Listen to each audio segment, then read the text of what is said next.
and we actually did discuss this with student government last year.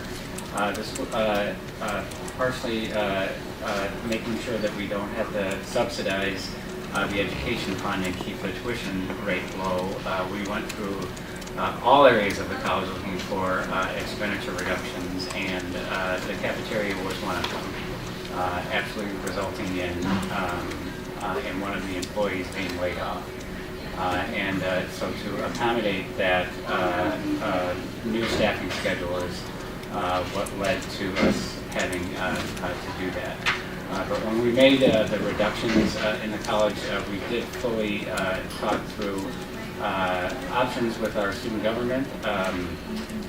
Was it abundantly clear that this was going to be the exact result? I'll take ownership of that it probably wasn't.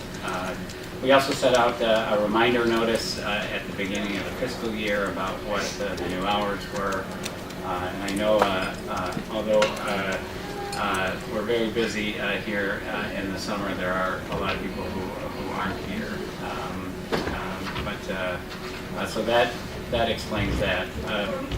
We also do a survey, so we'll wait to see how all of the students feel about this. But that's what we're trying to do, actually. While there is some inconvenience, it was done to keep tuition low.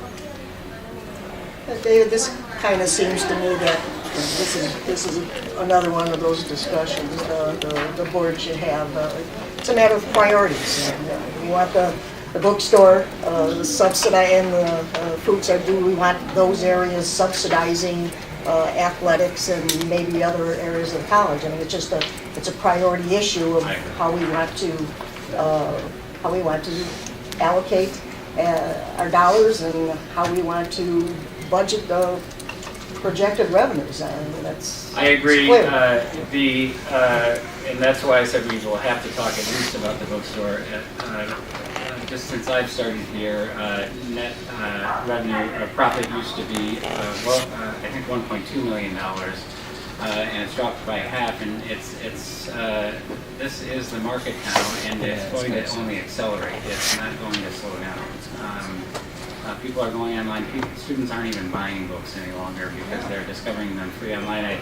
I was just at a conference where they were showing how some students are putting their textbooks on YouTube, just turning the pages, so that you don't have to buy a textbook any longer.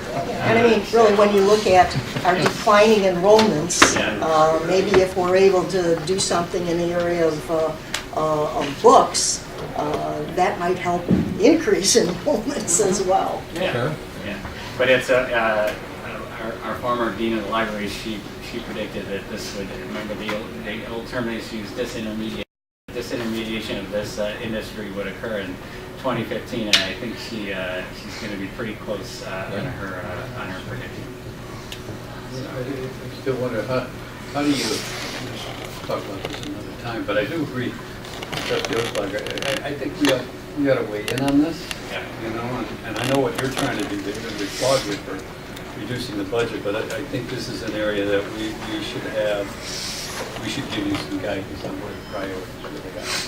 That would be a good retreat topic. You're certainly in the financial.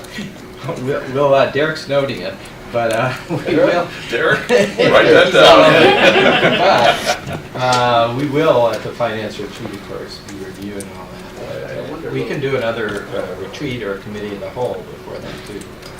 No, we can do it at the retreat. Okay. I wonder how the technology do away with the books and the technology and my lab and Connect and all that other types of things, how that's going to affect if we move more and more away from books to use more technology. Something's got to replace it. That's right. Right, so that there was the net change, if you recall, the fund balance we've used to dedicate towards the new cafeteria and the master plan changes. If there's any more questions? Questions at all? I mean, David, what does your gut tell you when we go out to bid for the buildings again, that we have enough money now? feel comfortable today. It'll be interesting to see the science bid comes in the second week of October.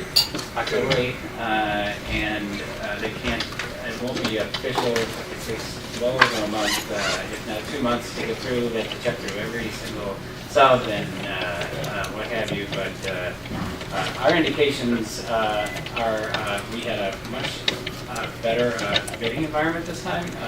We had 7 more general contractors bid than the last time, so we'll see if they were good bids and whether it was competitive, but I think that we should still stick with where our numbers were because we had 4 bidders who were all within $100,000 of each other, and that should have told us where that budget was likely going to end up.